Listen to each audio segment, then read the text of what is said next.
nome da pregação de hoje é A Bondade de Deus, ou poderia ser também a depravação humana. Vamos ler Salmo 36. No coração do ímpio há uma voz de rebeldia. Diante de seus olhos não há temor de Deus, porque ele tem orgulho de si mesmo. Pensa que o seu pecado não será descoberto nem reprovado. As palavras da sua boca estão cheias de maldade e engano. Ele deixou de ser prudente e de fazer o bem. Ele trama o mal na sua cama. Segue um caminho que não é bom e não se afasta do mal. Senhor, e aí você nota o contraste entre o homem e Deus. Senhor, o teu amor chega aos céus e a tua fidelidade até as nuvens. Tua justiça é como os montes de Deus. Teus juízos são como o abismo profundo. Tu, Senhor, preservas os homens e os animais. Ó Deus, como o teu amor é precioso. Os filhos dos homens se refugiam à sombra das tuas asas. Eles se fartarão da abundância da tua casa, e tu os farás beber da corrente das tuas delícias, pois em ti está a fonte da vida. Na tua luz vemos a luz. Preserva teu amor para os que te conhecem, e tua justiça para os retos de coração. Não permitas que os pés do soberbo me pisoteiem, e as mãos dos ímpios me façam retroceder. Os malfeitores estão ali caídos, estendidos no chão, não conseguem se levantar. O que é o homem? A resposta a essa pergunta vai determinar que tipo de educação damos ao nosso filho. A resposta a essa pergunta vai determinar que tipo de pedagogia vamos desenvolver. A resposta a essa pergunta vai desenvolver e vai dar uma perspectiva sobre como nós podemos ser salvos. A resposta a essa pergunta determina também políticas públicas. Ora, a fé cristã dá uma resposta completamente diferente da resposta que todas as outras religiões dão, incluindo o falso cristianismo. E dentro do falso cristianismo nós temos o catolicismo, que não é cristianismo de forma alguma, e uma boa parte das igrejas evangélicas. Portanto, a fé cristã, a genuína fé cristã, ela dá uma resposta diferente à pergunta: o que é o homem? A resposta cristã é única, é inigualável. E a resposta cristã é: o homem é completamente depravado. Em todo o seu ser, ele foi contaminado pelo pecado. E ele é incapaz de fazer o bem. Por si só, ele é incapaz de produzir justiça. Hoje, eu vou aplicar essa ideia apenas em um ponto: na nossa salvação. Ora, eu vou mostrar para você que a proposta do cristianismo, ela é única e diferente de tudo que você puder imaginar. Porque ela tem uma perspectiva diferente sobre o que é o homem. Hoje eu falava aqui sobre isso de manhã, e um querido irmão que estava aqui, ele viajou pelo mundo, e eu falava sobre o Islã, como que o Islã tem uma perspectiva diferente sobre o que é o homem, sobre como o homem vai ser salvo. E ele falava: pastor, eu morei lá, é exatamente assim. A perspectiva dele sobre o pecado é diferente da perspectiva cristã. Ora, se o homem é completamente mau, não pode produzir o bem, como ele pode ser salvo? Por si mesmo. Porque esta é a proposta das outras religiões, em todas elas. Você será salvo se fizer o bem. Mas a Bíblia diz: você não pode fazer o bem. É por isso que eu sempre digo: as religiões por aí salvam homens bons, por isso não salvam ninguém. A fé cristã é a única que se propõe a salvar o pecador. E eu quero mostrar para você, é a resposta única e lógica para o problema humano. Vamos lá então, em primeiro lugar, há uma voz de rebeldia no coração humano. Davi diz que os pensamentos, que as palavras e as ações dos homens são corrompidas.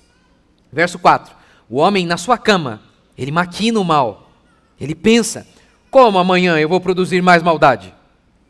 Como amanhã eu vou satisfazer mais e mais as minhas cobiças? Ele maquina o mal, ele pensa o mal. Verso 3, as palavras do homem também são enganosas, ele mente constantemente. E mente justamente para ocultar os seus pecados. Das mais variadas maneiras, das maneiras mais criativas possíveis, o homem mente.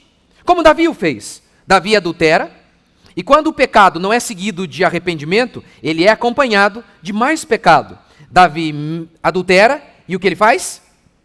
Mente. Ele começa a mentir sistematicamente. Torna-se um mentiroso inveterado. Assim como o homem também faz o tempo todo. Não, eu sou assim, porque minha mãe me abandonou. Então eu tenho um trauma. E por conta desse trauma, eu sou assim. Não, eu sou assim, porque o meio em que eu existo é complicado demais. Enfim, as respostas são as mais variadas possíveis, mas o homem nunca reconhece os seus pecados. Ele está sempre pecando e mentindo, pecando e mentindo. Como Jeremias diz, que o coração do homem é enganoso. Ele engana o tempo todo, ele mente, ele é fraudulento. E por fim, Davi diz que o caminho do homem é mau, ele não se afasta do mal, ele busca o mal. Está vendo? Pensamentos, palavras e ações, completamente corrupto. Em Isaías nós lemos, desde a planta do pé até a cabeça, não há nele, no homem, coisa sã, senão feridas e inchaços e chagas podres, não espremidas, nem ligadas, nem amolecidas com óleo. Toda essa linguagem figurada, aqui da doença, é uma linguagem figurada para retratar o pecado humano. Davi está dizendo, você imagina a seguinte cena, um homem doente dos pés à cabeça, tudo nele está doente, tudo, completamente, não há um órgão saudável, é o que Isaías está dizendo. Não há nada no homem que prestou de bom, não há nada, tudo completamente corrompido. Em Jeremias nós lemos, enganoso é o coração mais do que todas as coisas, e desesperadamente corrupto, quem o conhecerá? Ok, peguemos o que nós temos de melhor. Deixe-me mostrar para vocês o que nós temos de melhor. Davi é o homem segundo o coração de Deus, diz a Bíblia. É o que a gente tem de melhor. E o homem segundo o coração de Deus, o que a gente tem de melhor, ele adultera, mesmo tendo várias mulheres, todas lindas. Para não dizer que a mulher dele foi uma tentação para ele. A mulher dele não era como muitas mulheres. Chega de noite, já tem uma dor de cabeça, ela já está planejando que vai ter à noite, para não namorar. Não, não era assim. Ele tinha várias mulheres, ele podia escolher qual. Hoje eu vou dormir com a ruiva, amanhã com a loira, depois com a morena. Ele tinha várias, todas lindíssimas. Mas ele foi e adulterou com Betseba. E aí o que ele faz? Ele começa a mentir sistematicamente. A sua mentira não resolveu o seu pecado, não deu jeito de esconder o seu pecado. Aí ele parte para o homicídio. E não apenas homicídio, porque ele pega o marido da mulher com quem ele adulterou, Urias, e o envia para a frente de batalha. Mas ele não envia sozinho. Ele não envia sozinho, porque senão vai ficar muito na cara. Ele coloca Urias e outros soldados em uma posição de perigo, para que vários soldados morressem e Urias morresse no meio, assim ninguém ia notar. Ou seja, ele não apenas mata um homem inocente, ele mata vários. Isso aqui, gente, é o que nós temos de melhor. É o homem segundo o coração de Deus. Nenhum homem na Bíblia recebeu essa designação de Deus. Esse é o que a gente tem de melhor. Sabe o que Davi diz? Eu nasci na iniquidade, em pecado me concebeu minha mãe. Com isso, ele não quis dizer que a sua mãe o pariu em meio a um adultério. Com isso, ele quer dizer que ele nasceu corrupto. Aquela história do pecado original. Ele é maligno desde o ventre materno. Ele já nasceu escravizado pelo pecado. Isso aqui é interessante, porque é o oposto da posição, por exemplo, de Jean-Jacques Rousseau, no seu livro Emílio. Um livro que foi de grande importância para a Revolução Francesa e para a pedagogia mundial. Lá, Rousseau disse, o homem nasce livre e em todo lugar está acorrentado. A bondade natural do homem é pura e sem mácula, e é o ambiente, a sociedade e suas instituições que criam os vícios. A gente já sabe que o argumento é ridículo porque essa sociedade é formada pelos indivíduos. E se os indivíduos são bons, eles deveriam formar sociedades boas. É ridículo por si só, mas o que Rousseau pensava era o seguinte, é o que muita gente acredita hoje. Sabe, no mito do bom selvagem? É o que Rousseau acreditava, é o que muitos acreditam. Você vai nas faculdades, eles falam do índio como um ser puro, é ou não é? Oh, que coisa linda, os índios tão bonzinhos. Não, pecadores iguais a todos. Basta ver aí, em vários lugares, um bando de vagabundo, igual um monte de outros vagabundos, entre brancos, negros. Não há essa ideia de que eles são puros. Mas Rousseau acreditava nisso. Ele dizia o seguinte, o homem nasce bom, mas quando ele se une com a civilização, A civilização tem um elemento fundamental, que é a propriedade privada. Por isso a esquerda gosta tanto do Rousseau, porque Rousseau era contra a propriedade privada. A propriedade privada faz com que haja disputa. E aí esse homem, antes ele vivia ali apenas da natureza. Ele não vivia em harmonia com a natureza, os passarinhos cantando atrás dele, que coisa linda. Mas quando ele se une como sociedade, há a briga pela propriedade privada, então surgem as mazelas humanas. Isso é ridículo. Isso é completamente falso. Eu estava pregando em alguma cidade do país, aí que nem lembro onde, e um pastor me contando que ele foi em alguma dessas tribos completamente afastadas da civilização. Chegando lá, o que se encontra não é o que Rousseau pintou. O que se encontra é a barbárie. É a barbárie. A pedofilia? Normal. Corre solta. Lembra? É lá no Amazonas? Que tem a ideia do boto? Lembra? Lembra disso? Qual que é a ideia? Ah, ficou grávida do boto. É ridículo. Eu sei que é ridículo. Mas você sabe de onde que surge a história. Por que inventaram isso? Por conta de homens que saíam com menininhas. E engravidavam menininhas. E aí, não tinha resposta, explicação, qual era? Foi o boto. A moça está grávida do boto. Onde não há civilização cristã, diferentemente do que Rousseau disse, há barbárie. Há barbárie. Aqui no nosso país. Os índios viviam em harmonia com a natureza? Os índios bonzinhos? Mentira! Ninguém matou mais índio do que os índios. A palavra mingau tem origem tupinambá. O que significa? Os índios tupinambás matavam outros índios de outras tribos. E arrancavam suas vísceras e faziam um mingau. Mentira! Olha, eles viviam em harmonia. Não havia propriedade como falamos hoje. Eles viviam da natureza e mesmo assim eles estavam em disputa o tempo todo. É mentira. O homem é mau, desesperadamente corrupto. Desesperadamente corrupto. Se você duvida, olhe para o seu filho, meu Deus do céu. Seu filho, com 2 anos, ainda não tem brigas na sociedade. Você ainda não percebeu quão depravado ele é? Quão maligno ele é? Todo domingo tem alguém aqui de fora do país, da nossa cidade, nos acompanhando aqui. Eu acho tão engraçadinho, né? Aí eu falo, minhas filhas aqui, e eles, ai, que anjinho. Aí eu falo, é um anjo, caído. Você tem que ver lá em casa, meu amigo. Esses dias mesmo eu entrei no quarto, estava uma lá brigando com a outra, mas com a cara de demônio. Aquela cara assim, ó. Se tivesse força, estrangulava e matava mesmo. Como o Paul Washer bem explica. Pega um menininho de 2 anos, ele tenta arrancar o seu relógio. Ele não consegue, frustrado ele fica cheio de ódio. Se pudesse, tivesse força, ele estrangulava você, ele quebrava o seu braço. É assim que nós somos. Malignos, depravados, malignos. Ora, eu tenho mais gente para falar. Deixe-me apresentar outros homens, que é o que a gente tem de melhor. Isaías, o grande profeta Isaías. Ele vê Deus e diz o quê? Ai de mim, sou um homem de lábios impuros e habito no meio de um povo de impuros lábios. Pedro abriu mão de tudo para andar com Jesus. Mas ele ainda não tinha percebido quem de fato Jesus era em toda a sua glória.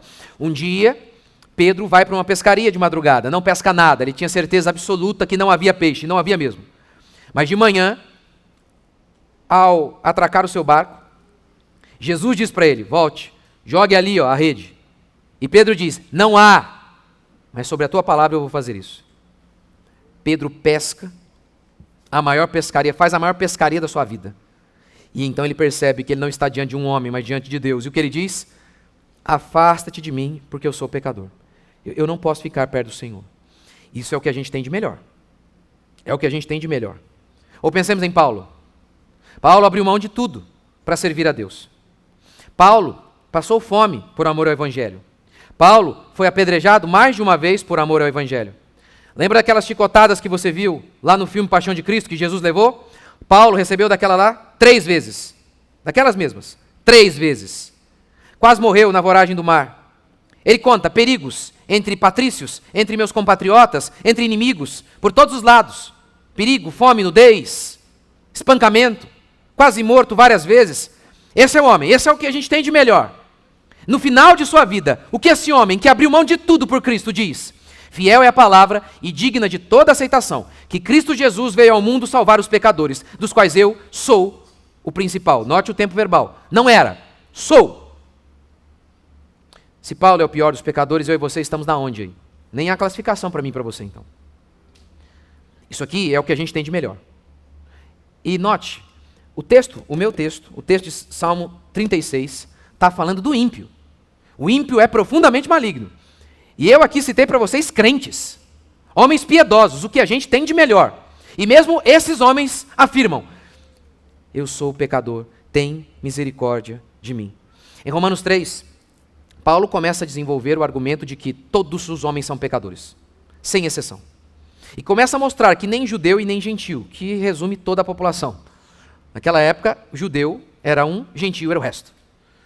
Paulo mostra que o judeu e o gentio, nenhum deles, podia ser salvo pela lei, ou seja, pela obediência da lei, pela sua própria justiça, pela sua própria bondade. Nenhum poderia ser salvo. Essa é a perspectiva do apóstolo Paulo. E aí ele conclui assim, ó. Não há quem entenda, não há quem busque a Deus. Todos se desviaram, todos se tornaram inúteis. Não há quem faça o bem, nenhum sequer. E aqui, um parêntese. É engraçado como que muitas vezes eu falo assim, ó. Os homens hoje são frouxos. Aí alguém vem e me corrige assim, ó. Não, você está generalizando. Nem todos os homens são frouxos. Aí eu falo, amigo, você não sabe o significado da palavra generalizar, né? Você não sabe. Generalizar significa abraçar a maioria, não todos sem exceção. Por exemplo, o Brasil é o país do futebol. Isso é uma generalização.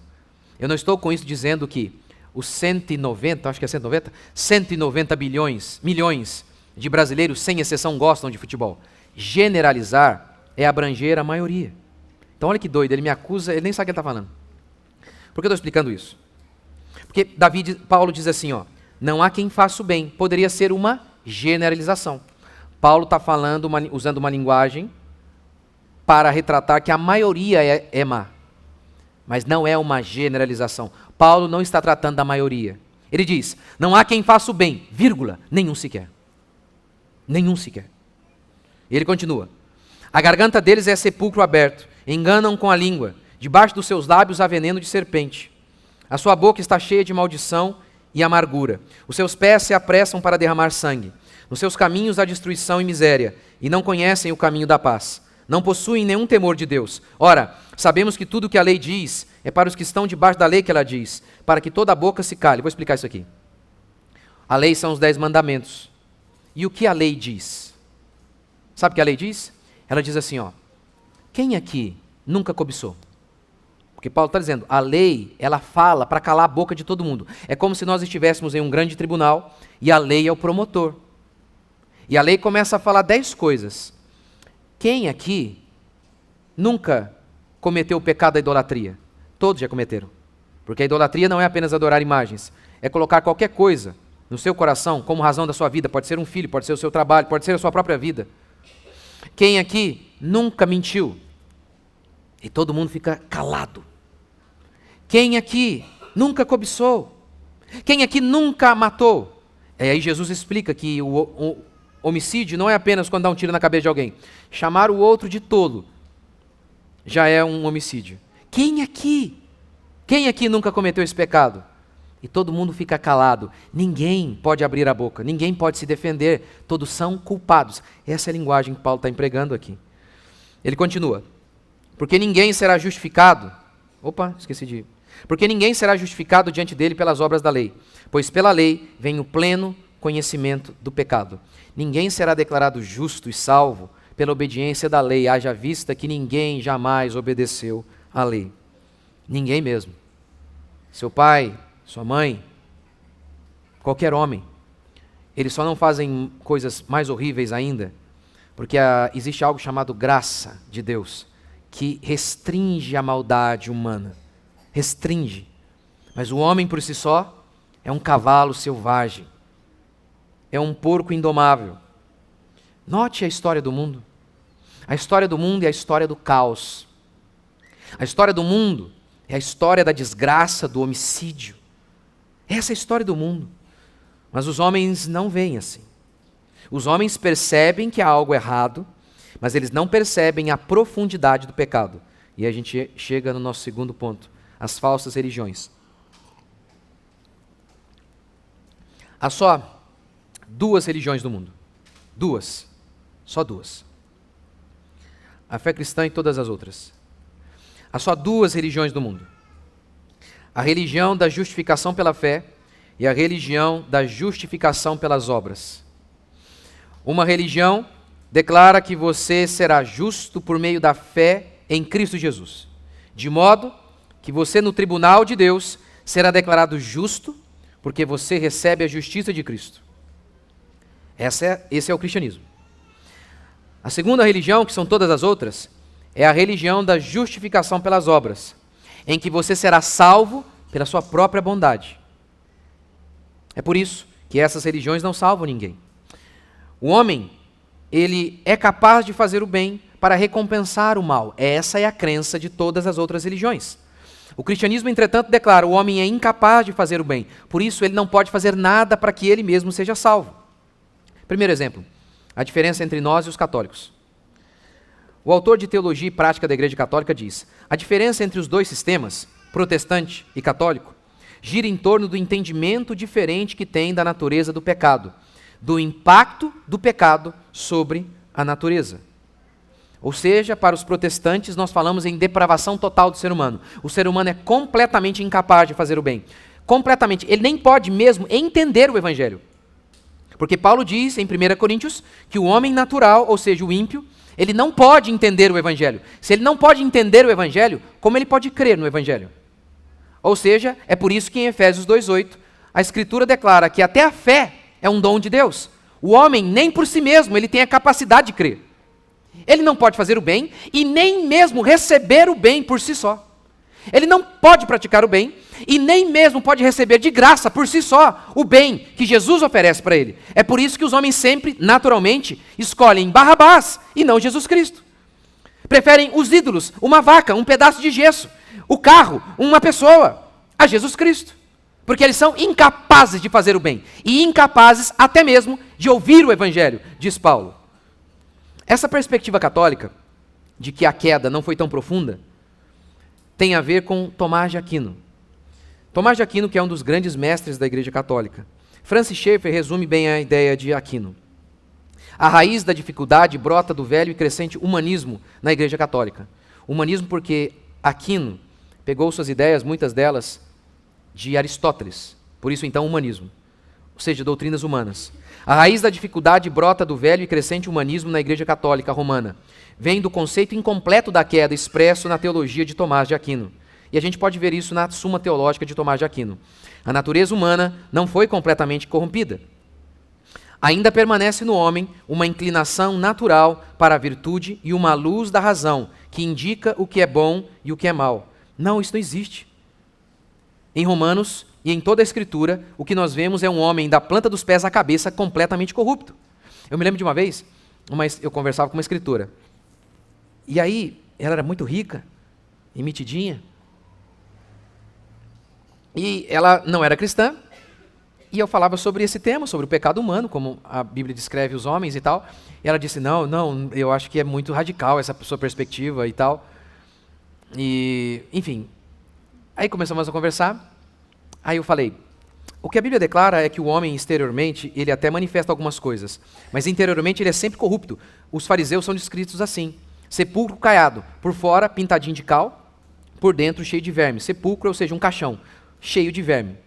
Eles jejuavam, davam dízimo, ajudavam os pobres e eram completamente corruptos interiormente. Ela disse, não. Aí eu falei, ok. Eu disse para ela, imagine que eu fosse Deus. Imagine que eu desse a você o seguinte dom. Você vai escrever o melhor livro de todos os tempos, que vai mudar a vida das pessoas. Shakespeare e Machado de Assis vão parecer a Dilma, perto do seu livro. De tão bom que o seu livro vai ser. Vai ser o melhor livro já escrito na história humana. Nem antes nem depois haverá algo melhor. E vai ajudar as pessoas, como você falou aí que você gosta de ajudar as pessoas. Ela falou, sim. Mas tem um trato, uma condição. Já que você mesmo disse que está preocupado em fazer o bem, o livro vai ser publicado, mas ninguém, nunca, jamais, saberá que você escreveu. Você escreverá mas ninguém vai saber que você escreveu e ainda vou dar o direito autoral para o seu inimigo. Mas para você não vai fazer diferença, porque o que você de fato importa é fazer o bem, não é? Ela foi ficando roxa, foi mudando de cor assim. É assim que o homem é. É assim que o homem é. Sabe, porque muitas vezes pastores brigam com outros pastores? Há boas brigas, nós vemos boas brigas na Bíblia. Paulo fala de que combateu o bom combate. Mas tem briga que é assim motivada, sabe por quê? Aquele cara, Deus está usando aquele cara, mas não está usando a mim. Desse modo, aquele cara está sendo usado para salvar muitas pessoas, mas não sou eu. Não é o meu nome que está aparecendo. Eu preferia que ele morresse e todos os outros, se não for para o meu nome, ser exaltado. Esse é o nível do nosso coração, do coração humano. Como alguém assim pode ser salvo por si mesmo? Impossível. As falsas religiões, portanto, elas reconhecem o pecado humano, tanto é que oferecem salvação. Mas essa salvação se dá como? Como essa salvação se dá? Através do bem que o homem faz. Assim, eles reconhecem o pecado, mas não a profundidade do pecado. Se eles creem que o homem pode fazer o bem para se salvar, significa que eles não creem que o homem é completamente corrompido. Vocês não se lembram? Quando você era católico, se perguntassem para você, quem vai para o céu? Você não diria, o homem bom? Se você estivesse fazendo algumas coisinhas que você julgava bom, você não diria isso? Boas? Você não diria isso? Eu acho que eu vou para o céu, eu acho que eu sou uma boa pessoa.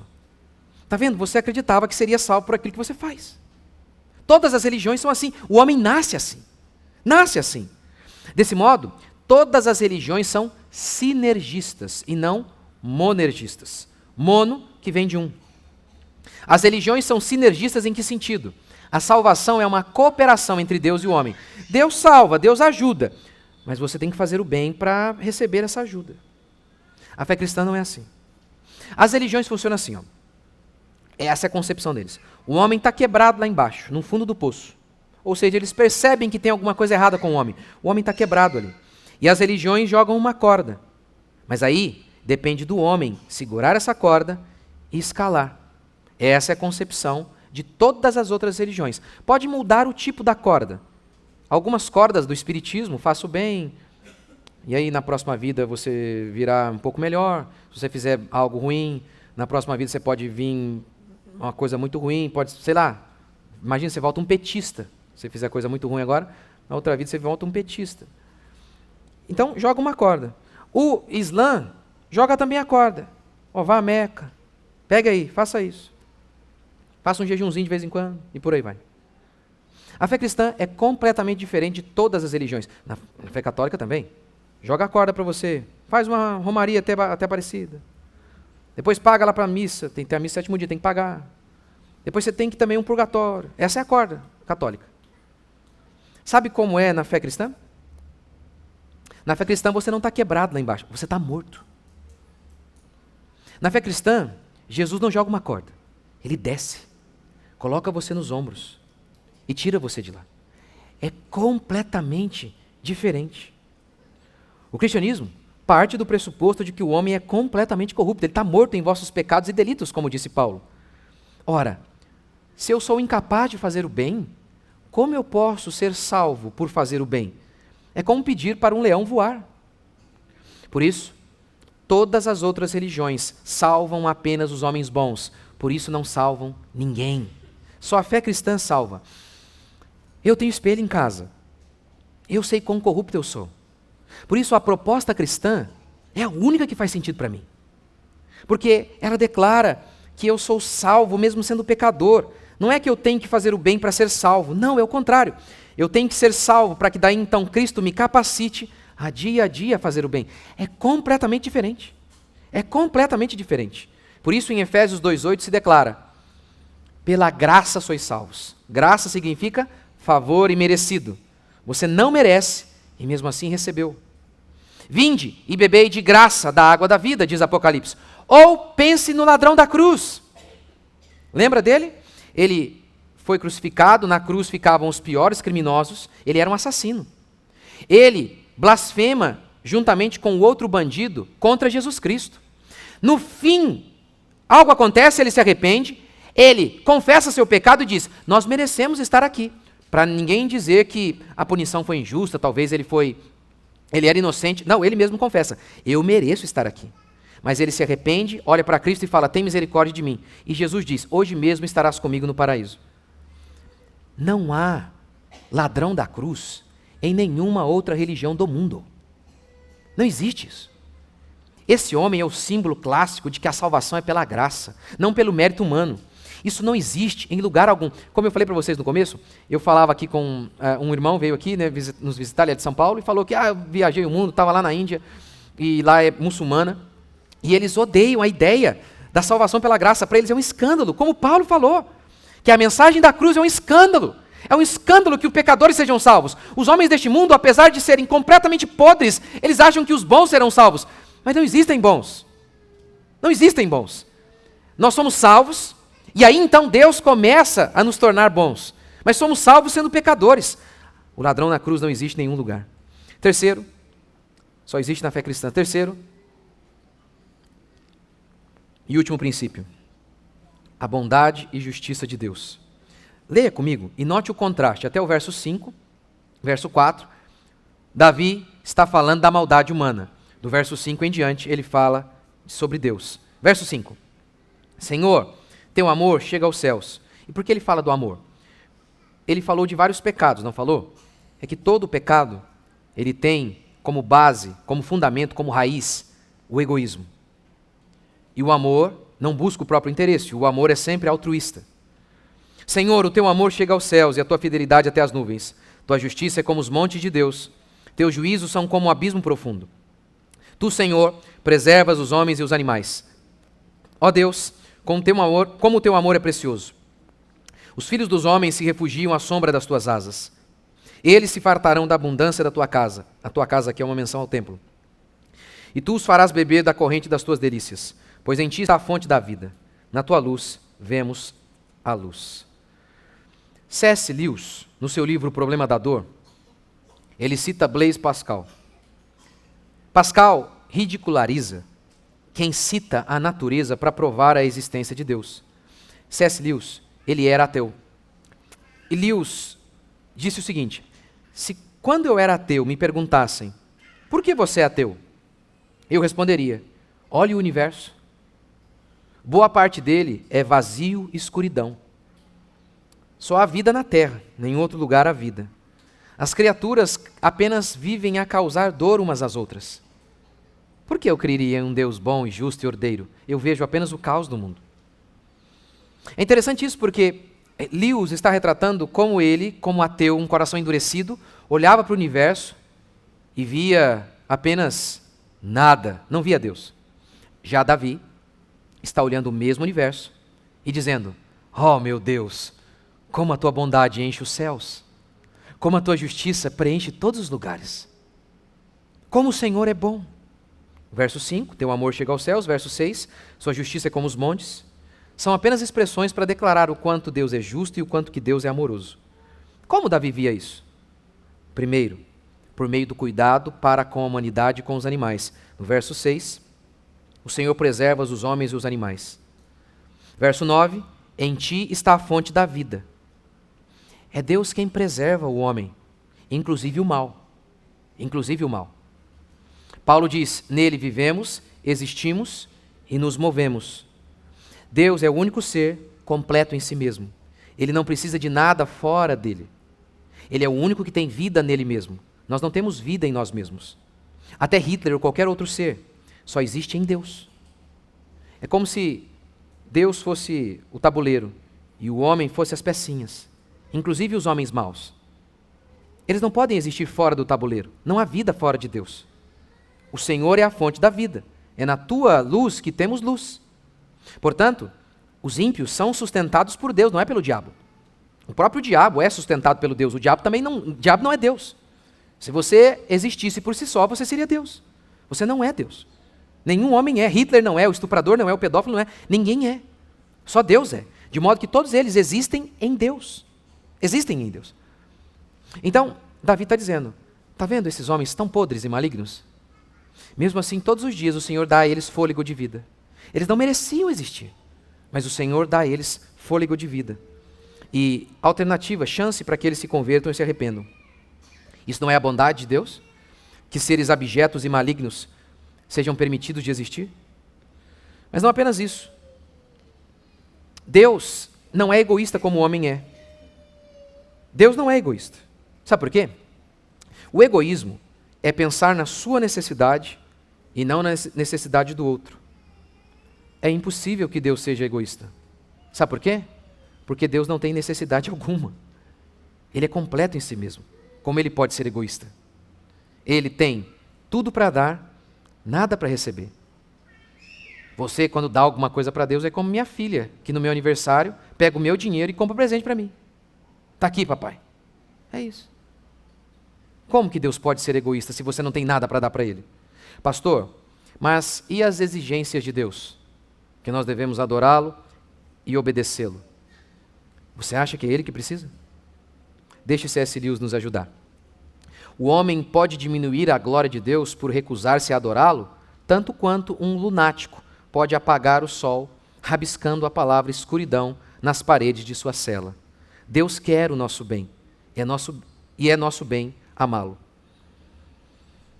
É isso. Ele não precisa de nada. Ele é um ser completo.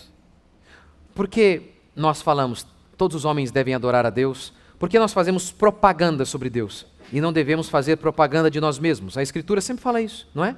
Aquele que exalta a si mesmo está errado, mas Deus exalta a si mesmo o tempo todo e não nos ordena a exaltá-lo. Por quê? Isso não é egoísmo? Isso não é carência? Não. Imagine o seguinte, eu tenho um remédio que vai resolver todas as mazelas humanas, para sempre. Não seria um crime ocultar isso? Não seria o correto divulgar para todo mundo? Deus é esse remédio. Agora, pense no oposto. Eu, maligno e depravado, não devo mesmo divulgar a mim mesmo. É divulgar o que é ruim. Por isso, devemos divulgar o que é bom e exaltar o nome de Deus e não o nosso. E não o nosso. Agora, aqui, Davi diz que Deus permite que ímpios existam, mas não apenas isso.